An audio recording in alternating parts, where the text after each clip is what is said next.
What's going on, guys? This is Rob, and after long last, we finally have the conclusion of Venom. Marvel's delayed this for like a month, right? It was supposed to come out the same time that the King in Black ended, and then Marvel just kept delaying it over and over and over again. So it was like, okay, fine. And then I was like, we'll just wait and see. So this is the reason why we haven't done a King in Black, like a full-on Donny Cates Venom run full story yet, because we were honestly waiting for the story to end. And here's a kicker to this. This beast is 80 pages long. It's a gigantic conclusion to the end of Venom. So what this does, and we kind of get a little bit of a cursory glance here, not a whole lot doing. The first little bit that we get is really just kind of Venom running over a lot of what we already know, right? Which is, you know, once upon a time I was a villain, and then I was an anti-hero, then I became a hero, then I defeated Knull, and I got the powers of God, and now we're here. And that's basically it. That's more or less Venom's entire career summed up in the span of 10 seconds. But one of the cool things to come out of this is, remember, Knull the symbiote god was the one that had full control over all the symbiotes across space and time. With Knull having been defeated, that passed to Eddie Brock. And so now Eddie Brock has total control of all the symbiotes across space. Now, one of the things that it kind of hits at here is that his involvement, and not even really hits at, it just kind of solidifies, his involvement through the universe is immense, right? When it comes to the various superheroes that we see in Marvel Comics, you look at superhero teams like the Guardians of the Galaxy, you look at the Avengers, and even individuals, Captain America, different things like that. There's a lot of limitations there, mostly because the powers they have are not exceedingly vast. I guess Peter Quill's powers are right now, like he's basically a God mode character, but with regards to most everybody else, their powers are not exceedingly advanced. And even when you look at characters like Franklin Richards or the Molecule Man Owen Reese, while they are exceedingly powerful, their ability to engage in things that can kind of fix the universe are limited to what it is that they're aware of going on at that point in time. Now, by and large, for cosmic level reality warping characters,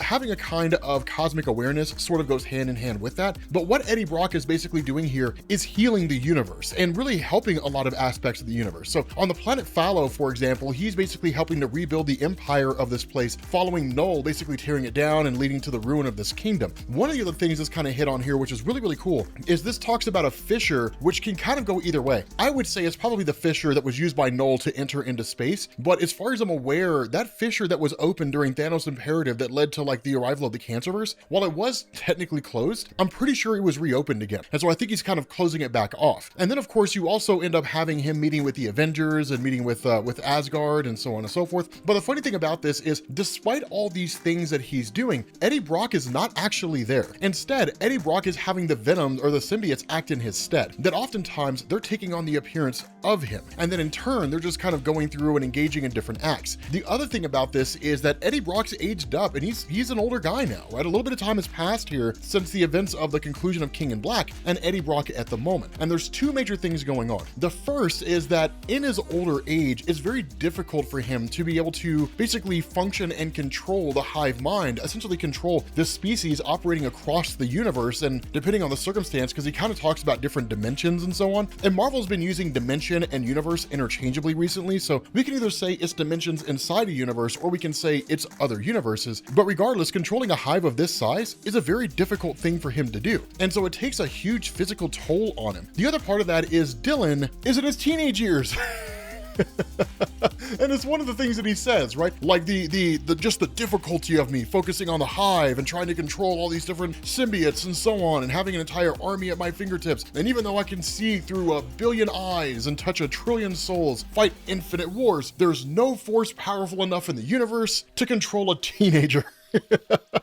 And that's really what it is, right? I mean, that's the thing about teenagers. It's just one of these things, right? Teenagers, they push boundaries, they test limits, all that kind of stuff, just kind of the growing process. And so because of that, there's kind of a cool little bit of a conversation that goes on here, that one of the things that happens is that the other, right? It's one of the things that Eddie refers to as a symbiote, actually transforms into a kind of animal and accompanies Dylan. Now, this is kind of a two-part process. The first part of this is because the other wants to make sure that Dylan's protected. And the second part of this is because of the fact that Dylan is curious, and this thing's curious about Dylan. They're just trying to kind of get to know each other better. It's just forming a little bit of a relationship here, which is kind of a cool thing. Now, one of the other little tidbits that goes on here, and this is an exceedingly important moment, is Dylan actually asks the symbiote what its name is. And that's something that we've never really gotten before. The closest we ever got to anything like this was when we learned the name of the actual symbiote race is called the Clintar. But for this guy, we don't really know what his name is. And it's kind of smart for Donny Cates to not really give him a definitive name, because then it's etched in stone forever. Instead, the way this plays out is he kind of tells Dylan, you can't really pronounce my name in the human tongue. And the way that we symbiotes work is we don't really take names. Instead, the way we identify or differentiate one from the other is we latch onto a host, and then we become a reflection of that host's emotional state, which really kind of begs the question, if one symbiote latches on to like a psychopath and another symbiote latches on to another psychopath, are they basically twins?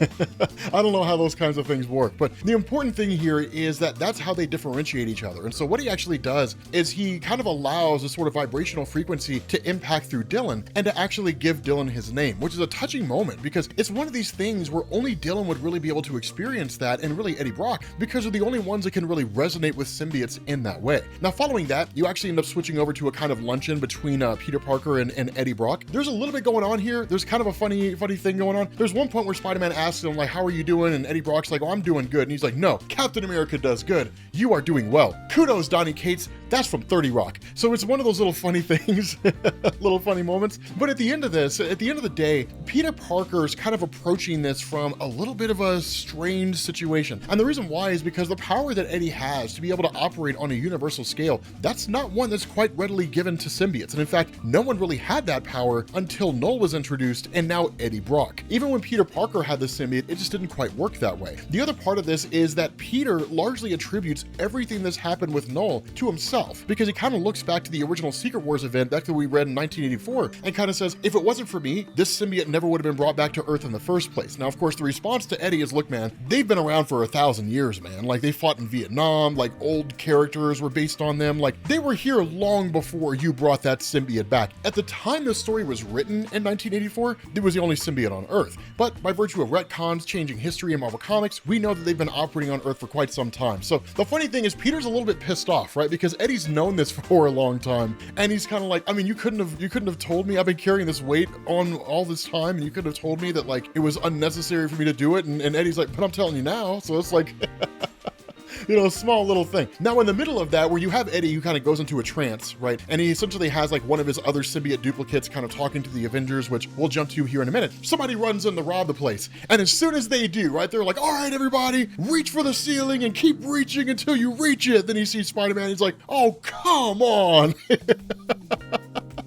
I love the way that Donny Cates writes Venom, man. Like, this guy's writing is just spectacular. It's one of the best things. And so following that, Eddie Brock basically takes off by turning himself into bats, right? Which is kind of a cool little thing. And then you switch over to the conversation he's having with the Avengers. Now, this is stupendously important. So the way this works is he kind of gives the Avengers the rundown over everything, right? He says, like, I can see through the eyes of every symbiote that has ever existed. Not every symbiote that currently exists, but everyone that's ever existed. And he's meeting with virtually all the superhero teams, right? He's meeting with the Avengers, he's meeting with the X-Men and Krakoa, he's meeting with the Guardians of the Galaxy, he's meeting with all these guys. It's one of these things where he kind of says, of all these different creatures that exist out there that have ever been bonded to a symbiote, and of all these different iterations of symbiotes that exist out there, there's only one being out there who has basically escaped me. Only one person out there that I cannot find. And he says, the Maker. Now, this is when things get nuts. He says, you know, it's kind of Reed from a different dimension, driven insane, yada, yada, yada. And he said, ultimately, he ended up traveling back to what he called the ultimate universe. And he says, that's why I'm coming to all of you, because I believe that he's coming back because he's in contact with the Council of Reeds. Yes! The Council of Reeds is back. I'm so excited about this.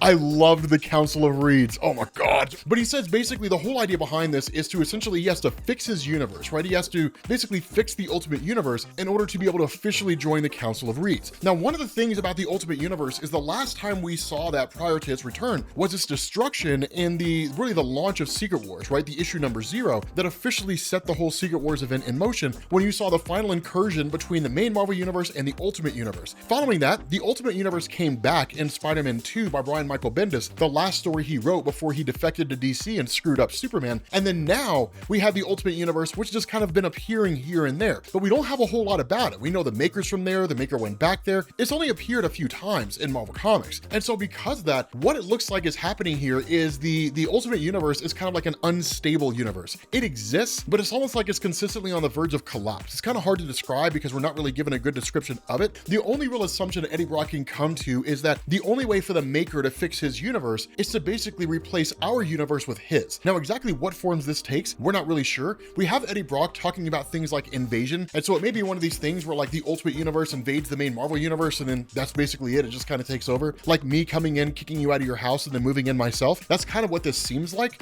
It could be one of these things where the entire structure or foundation of the universe is basically wiped away, or at least taken, and then given to the Ultimate Universe to stabilize it, which would basically destroy the main Marvel universe in the process. The important thing to understand here is that what we're getting is basically a possibility of the universe being wiped out and replaced with the Ultimate Universe. Now, I know, you guys are kind of like, I mean, come on, universal thing again. Hush. It's one of those things we get to see the Ultimate Universe come back. I don't want to hear it. I'm excited about it, right? Like I am hyped about it, right? I don't want to hear no jargon. I don't want to hear no complaining or whining. Like I'm excited about this, man. This is awesome, right? I love this idea of like the Ultimate Universe returning and being a credible threat to the main Marvel universe, because the only time it ever was during Secret Wars. Captain America extends an invitation to Eddie Brock and says, hey man, you've been instrumental in helping us basically save the world, and in fact save the universe. We want to officially induct you on the Avengers team. Now, this is huge. This is a big moment because remember, it's Earth's mightiest heroes, right? Not just Earth's most capable people. And so because of that, like Eddie Brock has been one of these guys where he's consistently been a villain. And this is kind of Donny Cates just full on giving us this sort of conclusion to the redemption story of Eddie Brock. Eddie Brock was this guy who started out as a villain. He had a vendetta against Peter Parker.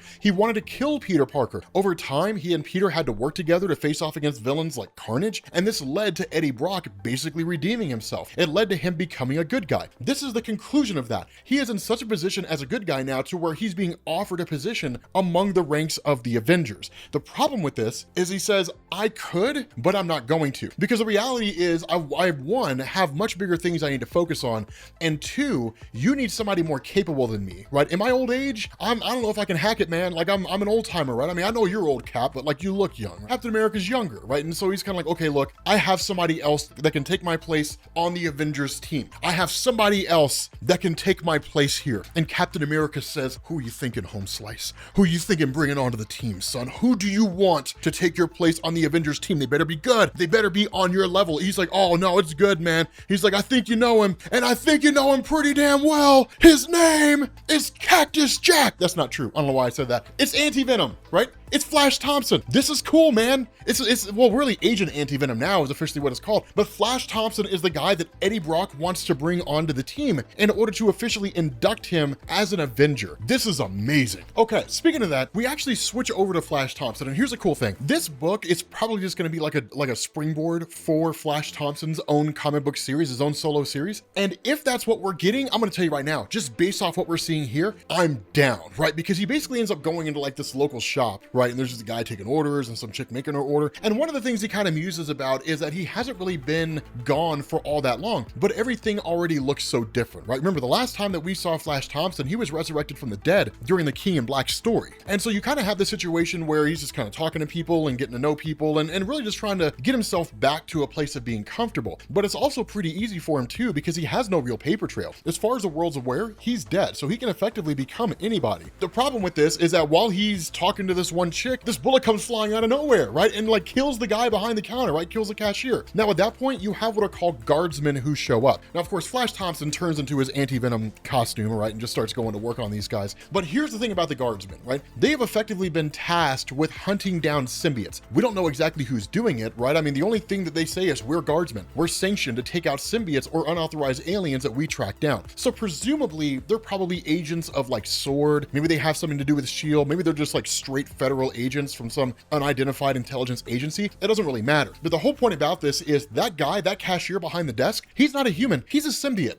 And come to find out, what had happened here is following the defeat of Knull, the symbiote god, not every single symbiote seemed to go directly with Eddie Brock. Some of them seem to kind of either be cut off or go their own way. This one in particular says he has had a kind of terminal illness before his other came, and that he'll be dead in a month without it, right? And so it's one of these weird little situations, but one of the guys goes to kill him, goes to kill this kind of symbiote posing as a human, and Flash Thompson jumps in and basically saves the day. After that, because people are aware of the fact that Agent Anti-Venom's back, and they seem to kind of know his identity because some people got got pictures of his faces. At this point, it's just him kind of going forward and trying to figure out what he's going to do with himself, right? He doesn't really know who he's going to be. He doesn't really know exactly what role he's going to play. All he knows is the King in Black changed everything, right? It just seemed to change everything as far as he was aware of. He's been brought back from the dead. He's got no name. He's got no home. He's got no family. He's got nothing, right? It's just him by himself out there in the world, which is in a lot of ways the perfect fresh start for somebody like Flash Thompson, because he can make a lot out of it. And so from there, you switch over to the last little tidbit of a story here, right? And this focuses on Dylan, and this is one of the coolest things. So of course, you get to Midtown High School. Makes sense. That's where all the great characters go to school at. And Dylan is ultimately being picked on by a high school bully named Kenny McFarlane Jr., obviously named after Todd McFarlane. And of course, it's one of these weird things when it comes to bullies, right? They're basically just people who haven't grasped their place in the bigger picture yet. And Dylan has this kind of situation where he helps this kid to understand it, right? This kid's like, well, I didn't see you there, and it's one of these things where he's like, this hallway's for seniors. And Dylan's like, well,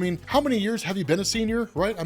Like, must be some kind of record, right? It makes sense. Get him while you can, right? You're not getting him on the field and anywhere else from where I can tell, right? So Dylan starts laying into this kid, right? Like headbutts him, busts his nose, right? Like he gets slammed into a locker, then he just kicks him in the face and ends up knocking him out the window, right? Outside into the grass, right? Kenny's all bloody, begging for his life, right? Rapidly coming to understand his place in the bigger picture. Dylan's just pummeling this kid and then goes to grab a shard of glass and then goes to stab him and kill him, only for us to find out that it's just kind of a hallucination, right? He's just imagining it. Instead, he does exactly what he's been told to do by the school. He's doing what he's been told to do by his dad, which is just let himself get beat up. And that's what happens, right? Kenny absolutely starts pummeling this guy. Now, of course, because this is a public school, as we know, innocents get punished equally with the guilty. So this is one of those things where he's kind of taken to the principal's office, and the principal's like, we're all kind of worried about you, son. Like, we're worried about you. Like, you seem to be so angry. Why are you always so interested in fighting? And the response to Dylan is, because I've been fighting my entire life, right? That's all I really know. All I really know is facing off against enemies and fighting different enemies. Now, it's also kind of a good thing for him. Dealing with conflict is what builds character. It's what teaches you resilience. Otherwise, you'll get into the world and you'll be rife with anxiety and you'll never know how to cope with anything. And so it's one of these things where as he kind of leaves the school and is just sort of walking around, right, with the symbiote, more or less, he's kind of having this conversation with himself, right? And ultimately, it's one of these things where he's experiencing an existential crisis, right? Because Dylan doesn't know anything about himself, right? He doesn't know his place in this world, right? All he knows is he was born and then he was dropped off by his mom basically to live with his grandfather who treated him like crap. He was rescued by his dad who he didn't really know anything about. And then almost immediately after that happened, here comes Knull trying to conquer the universe and take Dylan with him. So all he's known is struggle and strife. He's never known a moment's peace. Now, struggle and strife is how you build character. Nobody ever became anybody great by living in an era of peace. And so because of that, Dylan ends up coming across this kind of alleyway where you basically got Jack-o'-lantern who's just robbing some chick or something like that. Jack-o'-lantern is a ridiculous character, right? Like he's never really been like a serious character. He was kind of cool back in the day, but he's one of these guys where if you see him in a movie, that's how you know they're scrounging the bottom of the barrel for characters. But it is a great outing for Dylan, because it's one of these instances where Dylan actually comes face to face with what it means in some degree to be an actual superhero, in the sense that the symbiote basically protects him, and then in turn, of course, Dylan is injured, but in the process, the symbiote basically snatches him up, heals him, and then takes him away after he's shot by Jack-o'-lantern. Of course,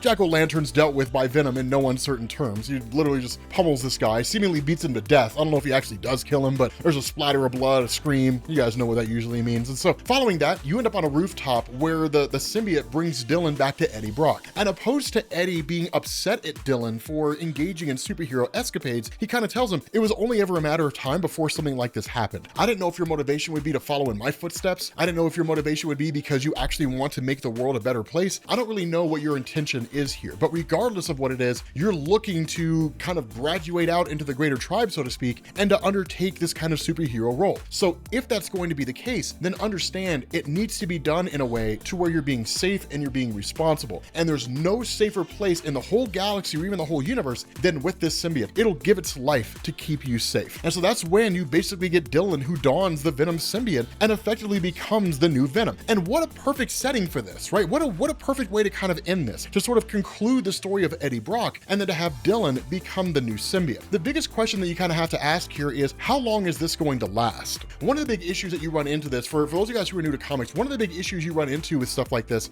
will be Donny Cates' run, and it'll go down as probably the single greatest Venom run in the history of Marvel Comics, or if not definitively the greatest Venom run in the history of Marvel Comics. But then the next writer will come in, and the next writer will decide decide what they like and what they don't like. And so it could be one of these things where Dylan's just like, hey, I'm gonna go see what's out there, and just disappears into the multiverse and we never see or hear from him again, and Eddie Brock goes back to being Venom again. Who really knows, right? It's just kind of different writers' takes on different characters. So again, it's cool for what it is. And that's why I think with stories like this, as epic as it is, as interesting as it is, you kind of have to look at it in a bit of a bubble, kind of an isolated chamber, and say, okay, this will likely change, but it's awesome that we had it. So having said that, guys, we're gonna bring this to an end. Thank you guys for watching. The full story will be out sometime soon, and I will catch you all later.